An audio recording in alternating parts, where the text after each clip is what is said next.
ठीक है।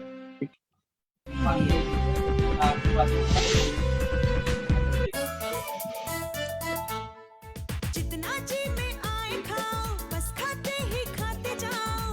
डरने की क्या बात है, जब सतमोला साथ है। टेस्ट है इसका सबसे निराला, हर दिल पर जादू कर डाला। स्वाद स्वाद में जमकर खाया, सतमोला ने खूब बचाया। खाने से डरता है क्या? सतमोला। नमस्कार, स्वागत है आपका टॉप स्टोरी न्यूज पर। मैं हूं तीर्थंकर सरकार और आप देख रहे हैं हमारे साथ आपका खास कार्यक्रम सितारों की बात आचार्य डॉक्टर संजीव अग्रवाल के साथ।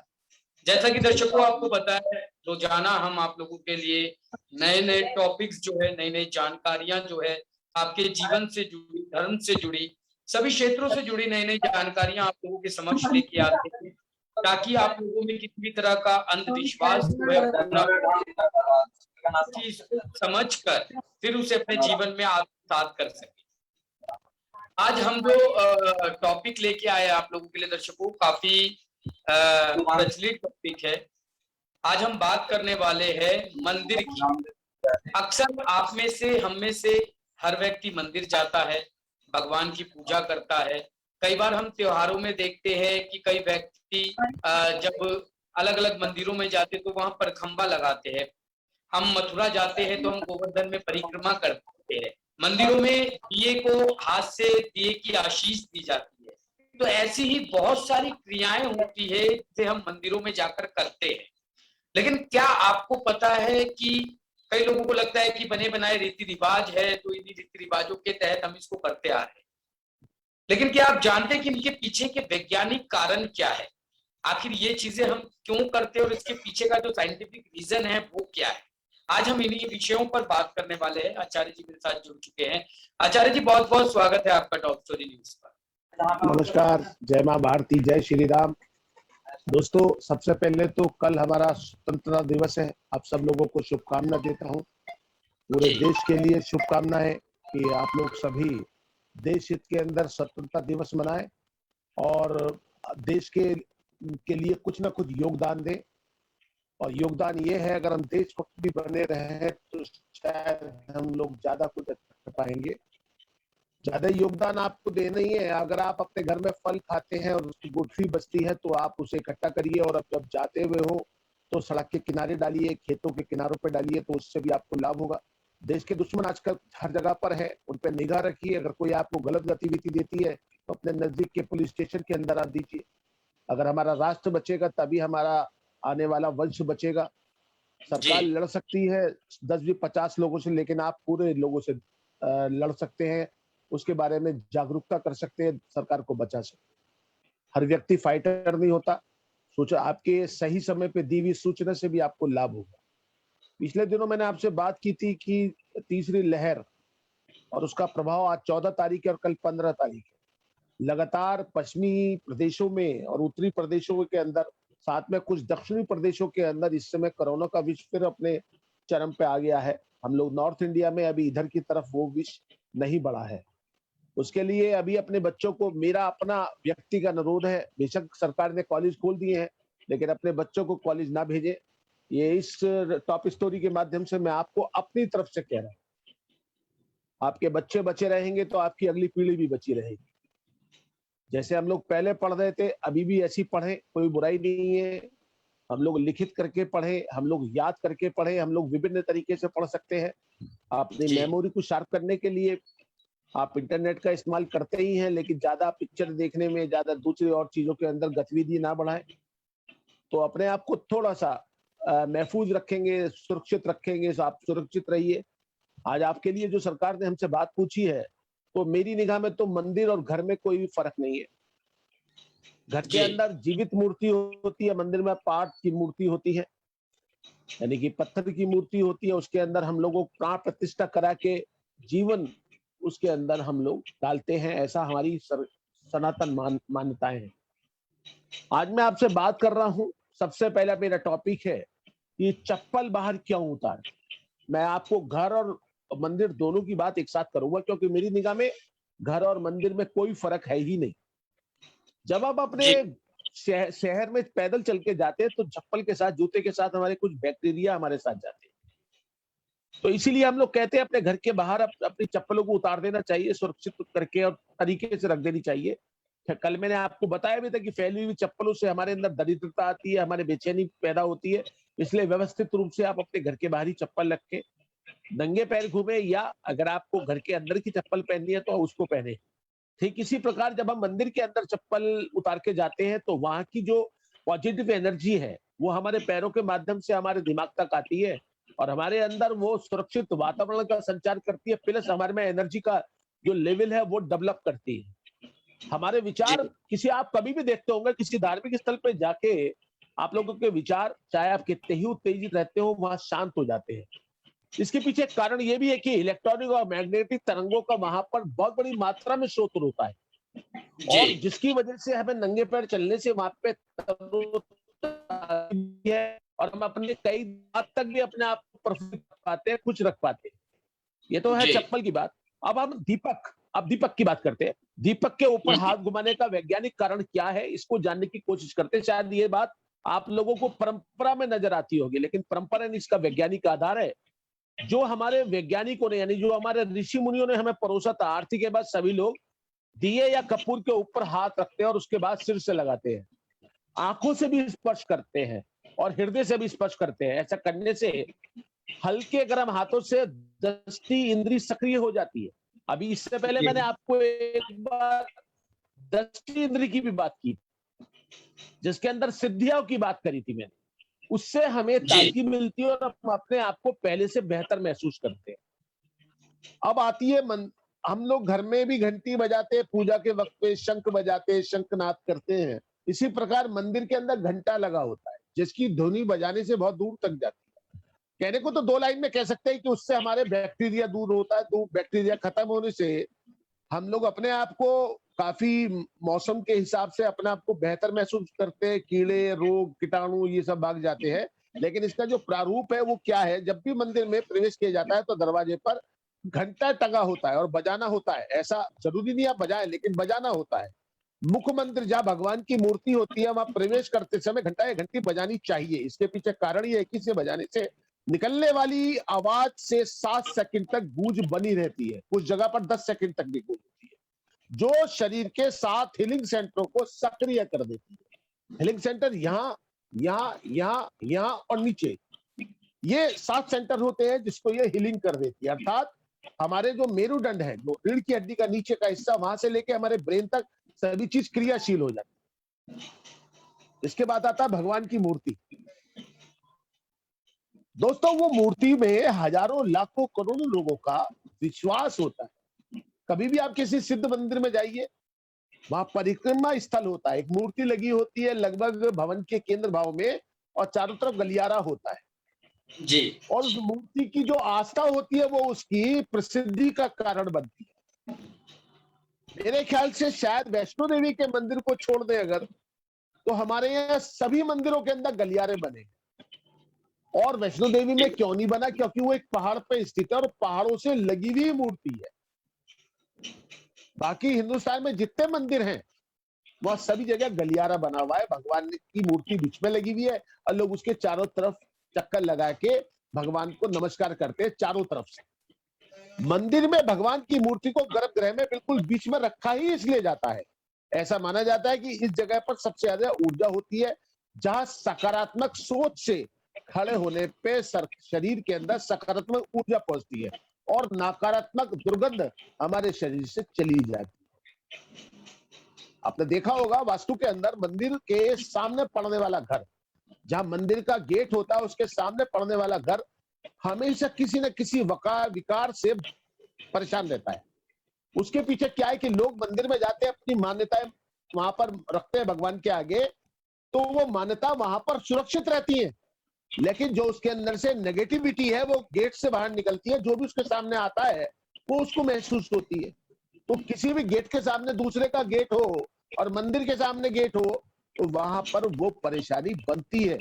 उस घर में बीमारी ज्यादा मिलेगी, आमदनी बहुत ज्यादा अप डाउन होगी, वहां के लोग में चिड़चिड़ापन होगा। ये मंदिर के सामने वाले घरों की बात कर रहा हूँ। अगर देश के अंदर ऐसे 1000 घर है तो 1000 घर में ये बात लागू होती है, चाहे वो घर पुजारी का हो चाहे वो घर भिखारी का हो, बाकी के लोग सब उसी में आ जाते हैं। इसके बाद होती है परिक्रमा करने का वैज्ञानिक कारण क्या है। तो दोस्तों ये भी बात समझ लीजिए, हर मुख मंदिर में दर्शन करने और पूजा करने के बाद परिक्रमा लगाने का प्रावधान सदियों सतयुग से चला आ रहा है। परिक्रमा 8 से 9 बार करनी चाहिए। अभी अभी सरकार ने भी बताया था कि वृंदावन बिहारी लाल में और बरसाने के अंदर और गोकुल के अंदर परिक्रमा करते हैं, तो वहां पर तो 14 कोसी और 27 कोसी और 36 कोसी परिक्रमा होती है। लोग तो उसके अंदर सुबह से शाम तक परिक्रमा ही करते रहते हैं। कुछ लोग साइकिल से भी करते हैं, कुछ मोटरसाइकिल से भी करते हैं, कुछ लोग करते हैं।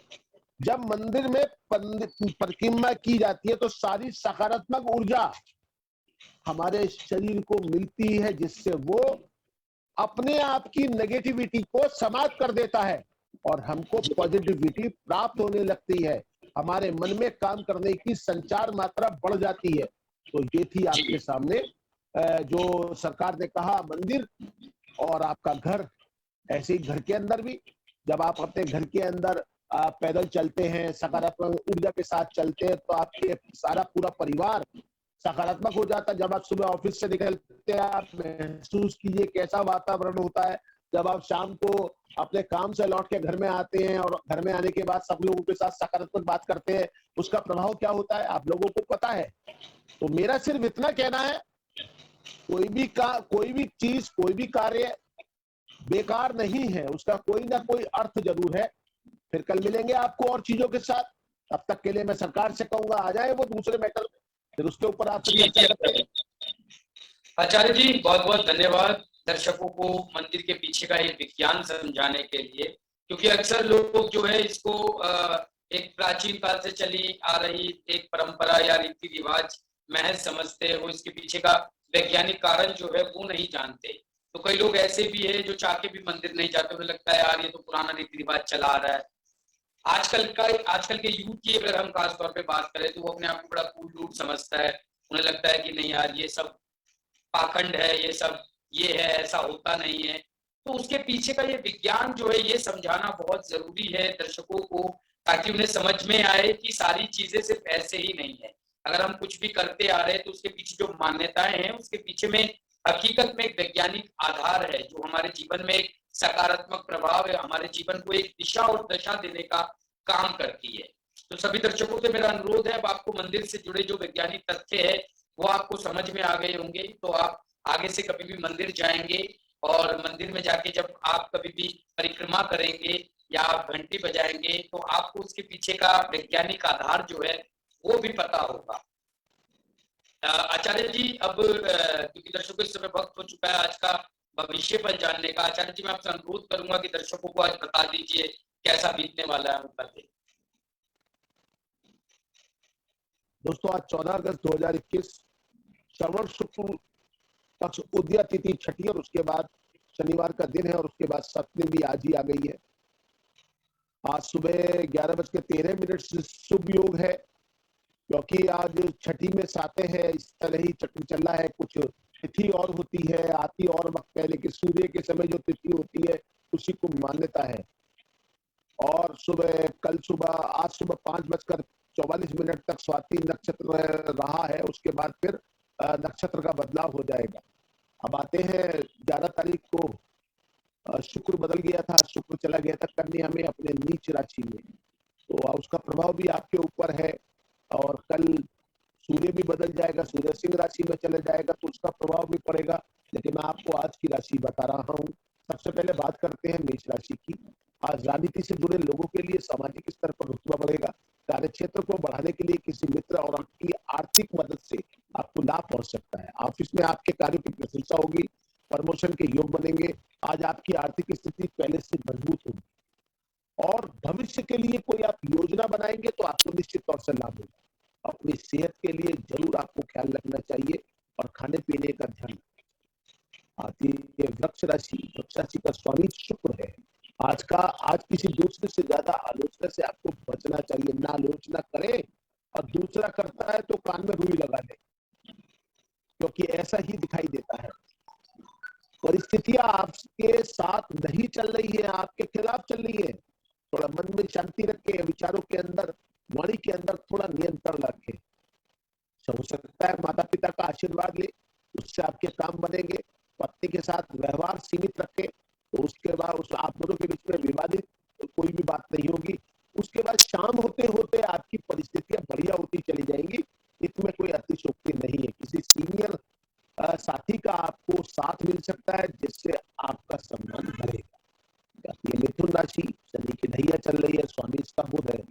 आज आप अपने डेली रूटीन में बदलाव करने की कोशिश करेंगे, जिससे आपको फायदा होगा। सोशल साइंस के स्टूडेंटों के लिए आज का दिन बढ़िया रहने वाला है। आपके करियर में सफलता मिलेगी। आज आप अपने जीवन साथी के साथ मिलकर कुछ प्रॉपर्टी से संबंधित प्रोग्राम बना सकते हैं। ऑफिस के कुछ अधिकारी भी आपको सम्मान दे सकते हैं। आज आपको अपनी वाणी पे थोड़ा सा नियंत्रण रखना चाहिए। इससे आपके बच्चे आपके समीप आकर अपनी बातों को आपसे कहने का सौभाग्य प्राप्त करेंगे। ये कर्क राशि, स्वामी इसका चंद्रमा है। आप बहुत संवेदनशील स्वभाव के होते हैं। जल्दी से किसी बात पे यकीन कर लेना आपका स्वभाव में आता है। आज आप काम के प्रति बेहद एक्टिव रहेंगे। आप खुद को ताजगी से भरा हुआ महसूस करेंगे। जरूरतमंद की मदद के लिए आप हर संभव कोशिश करेंगे। आपका पॉजिटिव व्यवहार लोगों को प्रभावित करेगा। कृषि के क्षेत्र से लोगों को धन का लाभ हो सकता है, रुका हुआ पैसा आ सकता है, कुछ सरकार से भी बेहतर योजनाओं का लाभ आपको मिल सकता है। कोई काम की खबर भी आपको टेलीफोन के माध्यम से या मोबाइल के माध्यम से आपको मिल सकती है। आज का दिन कुल मिला के लिए सामान्य से बेहतर आपका रहने वाला है। आती है सिंह राशि, जिसका स्वामी सूर्य है। आज आर्थिक मामलों को लेकर आपको थोड़ा सतर्क रहने की आवश्यकता है। अगर आप नौकरी पेशे वाले हैं तो आपको अपने जॉब को चेंज करने का मन बना सकते हैं, लेकिन आपको नौकरी नहीं छोड़नी है। नौकरी करते करते अगर आप बदलाव करेंगे तो आपको लाभ होगा। आज आपका खुश मिजाज व्यवहार से लोगों को लाभ होगा। आपकी तरफ लोग आकर्षित होंगे। आपके रूटीन के कामों को आपको करना चाहिए और उसके अंदर कोई भी रद्दोबदल नहीं करनी चाहिए। जिसको आप पूरा करना चाहेंगे वो काम आज आपका पूरा हो जाएगा। आती है कन्या राशि, जिसका स्वामी बुध है। आज आप सामाजिक कार्यों में बढ़ चढ़ कर हिस्सा ले सकते हैं। आपकी विश्वास सदस्य से सारे आपके रिश्तेदारी में मजबूती आएगी। आपके विचारों को लोग अप्रिशिएट करेंगे। साथ में जो लोग बैंकों के कार्य से जुड़े हुए हैं, सरकारी लेखन के कार्य से जुड़े हुए हैं, उनके लिए आज का दिन लाभकारी है। ऑफिस में सबके साथ आपके रिश्ते बेहतर रहेंगे। आपको आज आपके मन की इच्छा आपके जीवन साथी पूरा करने की पूरी कोशिश करेंगे। कुल मिला के आज का दिन आपके अनुकूल रहने वाला है। विद्यार्थियों के लिए आज का दिन खासकर बढ़िया है। आप लोग अगर कुछ नया कर रहे हैं तो उसको करिएगा, अप्रिसिएशन मिलेगा उसका। और आती है तुला राशि। तुला राशि में भी शनि की ढैया चल रही है। आज आपके चुलबुले व्यवहार से लोग प्रभावित होंगे। आपके आज बालपन महसूस करेंगे। आपको रिलैक्स महसूस होगा। छात्र आज कोई नया कोर्स ज्वाइन करने का मन बना सकते हैं। ऑफिस का काम आज आपके उस समय से पूरा करने की कोशिश कीजिए, जिससे आप अपने घर पे समय दे सकें। आपके भाई बहनों के साथ भी आपका आज का दिन अच्छा बीतेगा। आर्थिक स्थिति भी आपकी सामान्य से बेहतर रहेगी और आपका स्वास्थ्य जो 2-3 दिन से थोड़ा सा खराब चल रहा था वो भी ठीक होने की तरफ है। कुल मिला के आपका दिन आज अच्छा जाने वाला है। आती है वृश्चिक राशि, जिसका स्वामी मंगल है। आप बहुत ऊर्जावान है और आज सच में आप अपने आप को बहुत ऊर्जाशाली महसूस कर रहे हैं। जियोग्राफी स्टूडेंट्स के लिए आज का दिन बहुत बढ़िया है। कोई नया व्यापार अगर करना चाहते हैं तो आज का दिन उसके लिए शुभ है। वैसे भी शुक्ल पक्ष का आज सप्तमी शुरू हो चुकी है, छठी पूरी हो गई। महिलाएं आज ऑनलाइन शॉपिंग करने में भी अपना लाभ उठा सकती है। आपके घर में चहल पहल रहने वाली है। कोई नया आपको सूचना मिल सकती है। आपके मन को खुश करने वाली सूचना आप तक आ सकती है। परिवार के साथ आप कहीं घूमने का प्रोग्राम भी बना सकते हैं। कुल मिला के आपका दिन आज बहुत बढ़िया रहने वाला है। आती है धनु राशि। आज आप किसी नए काम की शुरुआत करने पर परिवार के सभी सदस्य खुश होंगे। अर्थात आप कोई नया काम कर सकते हैं। किसी रुके हुए काम के किसी की सहायता से आपका जो काम रुका चला आ रहा है वो आपका काम हो जाएगा। कोई ऐसा मार्ग खुल सकता है धन का, जिससे आपके पास तक पैसा है। आपका स्वामी गुरु है। माथे पे हल्दी का टीका लगाना आपके लिए लाभकारी रहेगा। आपको इस मौसम में दूध का कलर पी के दूध पीना चाहिए, इससे आपको नजले की मात्रा में कमी आएगी। आती है मकर राशि। शनि की 7.5 का दूसरा चरण चल रहा है। दिमाग में कई बार कुछ नेगेटिव सोच आ जाती है। आज किसी काम को करते समय आपके मन में कुछ भ्रांति पैदा हो सकती है, उसको शांत रखना आपको जरूरी होगा। अपनी वाणी पे नियंत्रण रखें और पैसे से जुड़े बड़े फैसले आपको लेने से पहले सोच समझना चाहिए। आज आप किसी पे ज्यादा भरोसा ना करें, भरोसा करने से भरोसा टूटने के ज्यादा चांस बनते हैं। आज आपकी बात दूसरों से सुलझ सकती है अगर आप उससे बात करेंगे और अपने शत्रु से दूरी बना के रखें। अगर आपको पता चलता है ये मेरा शत्रु से दूरी बना लीजिए, वो आपके हित में जाएगी बात। आती है कुंभ राशि, इसका स्वामी भी शनि है और शनि की ढैया पहली ढैया शुरू हुई है अर्थात 7.5 की 24/1/2020 से चल रही है। आज किसी व्यक्ति से आपको उम्मीद से अधिक फायदा हो सकता है, थोड़ी मेहनत से किसी बड़े धन का लाभ हो सकता है। किसी को उधार चाहिए, तकादा कीजिए, पैसा आपका निकल आएगा। किसी बड़े बुजुर्गों की राय से आपको लाभ हो सकता है। लवमेट के लिए आज का दिन अच्छा है। किसी सामाजिक सेवा से आप जुड़कर समाज के अंदर अपना नाम रोशन कर सकते हैं। कुल मिलाकर आपका दिन अच्छा है। आती है मीन राशि, आज आपका दिन खुशियों से भरा रहेगा। आज आप किसी जरूरी काम को पूरा करने में सफल होंगे। बिजनेसमैन के लिए आज का दिन फायदेमंद रहने वाला। रोजगार के मामले में आज किसी जानकार व्यक्ति से सलाह लें। कैरियर काउंसिल से भी आप सलाह लेके लाभ उठा सकते हैं। कुल मिला के आज आपको अपने किसी खास मित्र से मुलाकात हो सकती है, उसके साथ आपका रात का भोजन हो सकता है। कुल मिला के आज का दिन आपके लिए सामान्य से बेहतर रहने वाला है। तो ये थी आज आपकी गतिविधियां और आपकी राशिफल। दोस्तों, भीड़ का हिस्सा ना बने। आपको भीड़ का हिस्सा बनने से बीमारी का संचालन ज्यादा हो सकता है। ना भीड़ का हिस्सा बने, ना भीड़ में जाने से बचे। देख रहा हूं कि शहरों के अंदर जाम की स्थिति है। कोशिश कर रहे रास्ता बदल के दूसरे रास्ते से निकले, चाहे वो लंबा रास्ता हो। लेकिन अगर आप भीड़ का हिस्सा बनेंगे तो निश्चित तौर से आपको मानसिक अशांति मिलेगी, शरीर रोग युक्त हो सकता है। हमारा काम है ज्ञान से अज्ञान से आपको परिचित कराना, अज्ञान से ज्ञान की ओर ले जाना। आप हमें अगर हमारे इस प्रोग्राम को पसंद करते हैं तो जरूर लाइक करें, और अगर आप हमसे कुछ पूछना चाहते हैं तो नीचे उसके अंदर कमेंट्स में लिखें। हम मौका मिलते ही आपकी बात का जवाब देंगे, ये बिल्कुल निश्चित समझिएगा। आपका दिन शुभ हो और पुनः हमारे स्वतंत्रता दिवस की आपको एडवांस के अंदर शुभकामनाएं। कल सुबह हमारा देश 74 वर्ष पूरे कर लेगा और हम लोग फिर एक नई सुबह के लिए तैयारी करेंगे। आप लोग सुरक्षित रहें, सुखी रहें। इसी बात के साथ अपनी बात का नमस्कार करता हूँ, समाप्त करता हूँ। धन्यवाद। जय मां भारती, जय श्री राम। जी आचार्य जी, बहुत बहुत धन्यवाद दर्शकों को आज उनका भविष्य फल बताने के लिए और बेहतरीन जानकारियां देने के लिए। सभी दर्शकों से मेरा अनुरोध है कि अगर आपको हमारा कार्यक्रम पसंद आ रहा है तो इसे लाइक कीजिए, शेयर कीजिए, कमेंट कीजिए। ज्यादा से ज्यादा लोगों के साथ, अपने दोस्तों के साथ, अपने रिश्तेदारों के साथ इस वीडियो को शेयर कीजिए ताकि उन्हें भी जो है बेहतरीन जानकारियां मिल सके, उनके जीवन के जो कष्ट है वो भी उसका निवारण हो सके, उन्हें अपने प्रश्नों के उत्तर मिल सके। हमारे YouTube चैनल को सब्सक्राइब कीजिए, बेल आइकन दबा के सबसे पहले हमारी वीडियोस जो है उसको पाइए।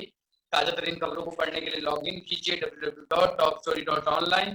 कहीं मत जाइएगा, बने रहिएगा खबरों में। फिर मिलेंगे कुछ नई जानकारियों के साथ, तब तक के लिए देखते रहिए टॉप स्टोरी न्यूज।